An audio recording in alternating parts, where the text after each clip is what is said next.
Hey guys, so today I'm pretty excited because we're going to talk about creating and sending listings to the different platforms that are integrated with Riverr. And I know that normally creating listings and sending them to your different shops is not fun. It's very tedious, but that's why this is going to be different for you because you're going to save a lot of time in making your listings from now on. So we're going to jump right into it.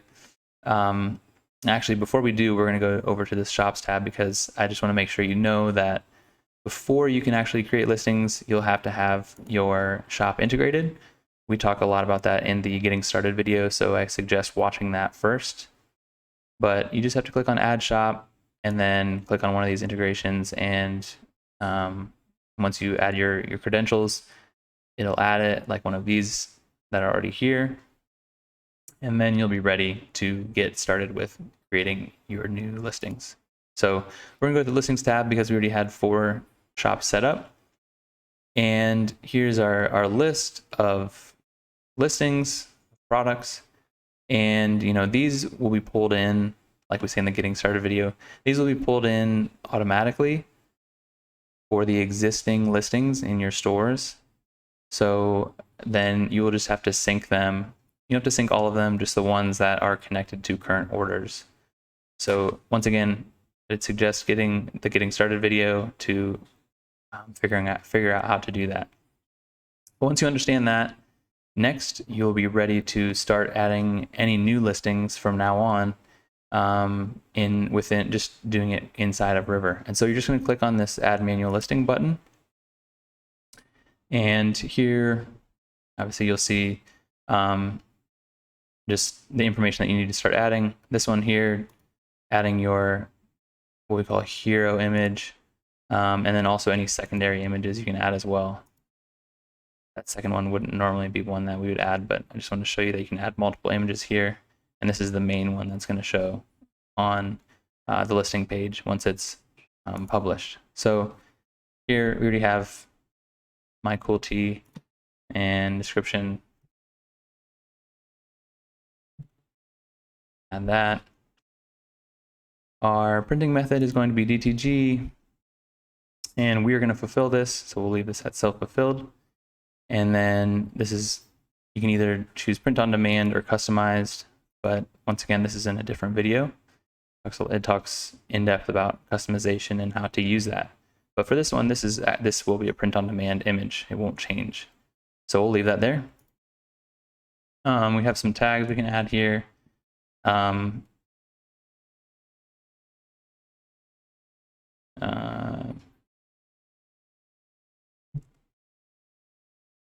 Okay, so we added a few tags and we're finished with that. So next we're going to choose the shop that we want to add it to. So we're going to add it to our Ohio Grit Shopify store. So we chose that one, and next we're going to add the production images. In our case, image. We have that here. Add that and call it rise.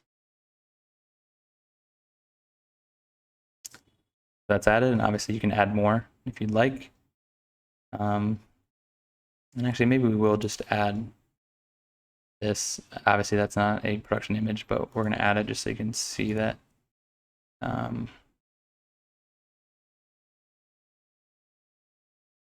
Add multiple.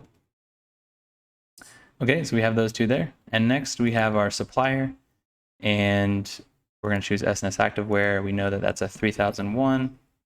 We're going to add that. And we're actually also going to add the 3001 Youth. I'm going to show you a few things.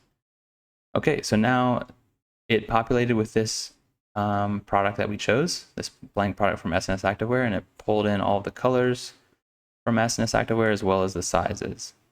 And so we're gonna do white, both of these, and we're gonna choose small, medium, large, and extra large. We're also gonna do that for this one as well.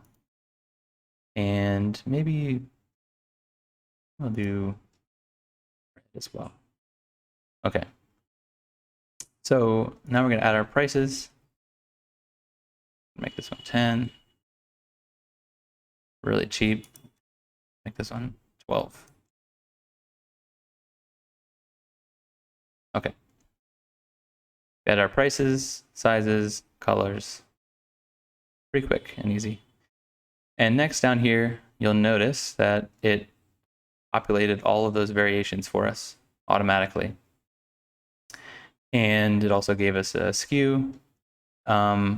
Now, there is one issue that you might notice pretty quickly, and that is, so these are the two, essentially what you're going to see as drop downs. Let's say, I guess this is Shopify, so there's going to be two drop downs that you have, and one side is going to say size, and it's going to have a drop down for the sizes, and the other side, and the second drop down is going to say color, and then these will be the colors. It will not show this blank product, so our users do not see this. So the issue is if you notice here, this is a small white, and this one also is small white, but our users have no way of knowing that this is actually a different product than this one up here. So that's why we added the nicknames. So call it adult, call this one youth. Now when we go down here, you can see that this is the adult small, and this is the youth small.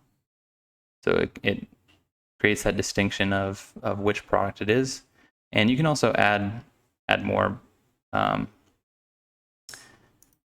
nicknames here if this was like a different image. So we'll say this one's connected to image 1, one's image 2. Now it just basically what it did was it multiplied each one for the unisex jersey 3001. So now you see image 1 small white and then image 2 small white. So pretty neat how quick and easy that is. We're just going to delete that so we don't get confused.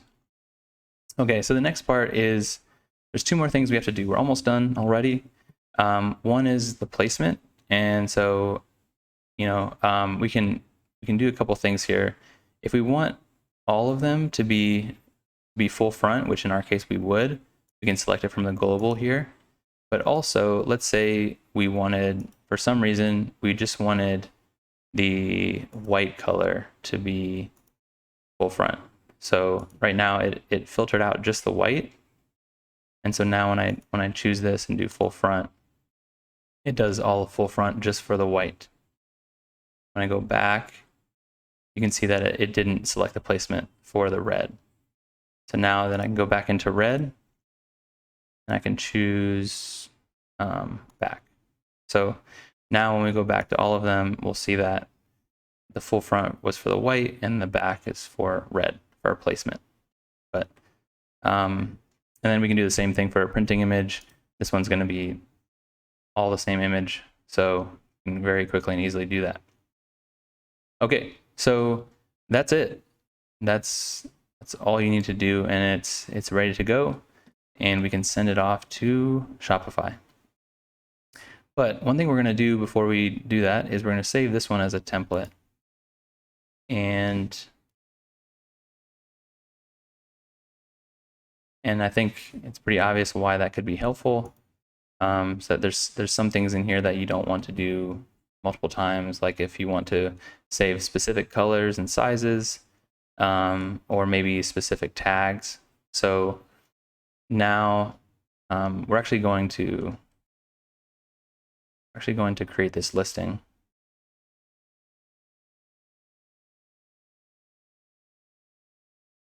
Not sending it off to Shopify. Okay, now as that was added to our Shopify store. And now we're redirected to, this is the actual listing page now. That this is where it lives. And as you can see, it automatically like connected the blank product, the color, and the size to what we see as these are the drop down. These are the actual words that are in Shopify right now. And so everything is connected, everything's ready to go. There's nothing else that you have to do. but you can come back here and make changes as you need to. So now when we go back to our listings page and we try to add another manual listing, now when we go down here, this is the one that we created called We Rise, and it adds back in all of that information that we stored before. So yeah, it's very easy and very helpful. So now when you want to create 30 listings for your Etsy store today, you can do that because you can very quickly duplicate your listings, and they're all synced from the moment that you create it. So yeah, I'm excited about it. I hope you're excited about it because it's very helpful. It's saving us a lot of time, and I hope that it does the same for you. But if you have any questions on it, please let me know. My email is brad@riverr.app. So thanks for your time today, guys, and good luck.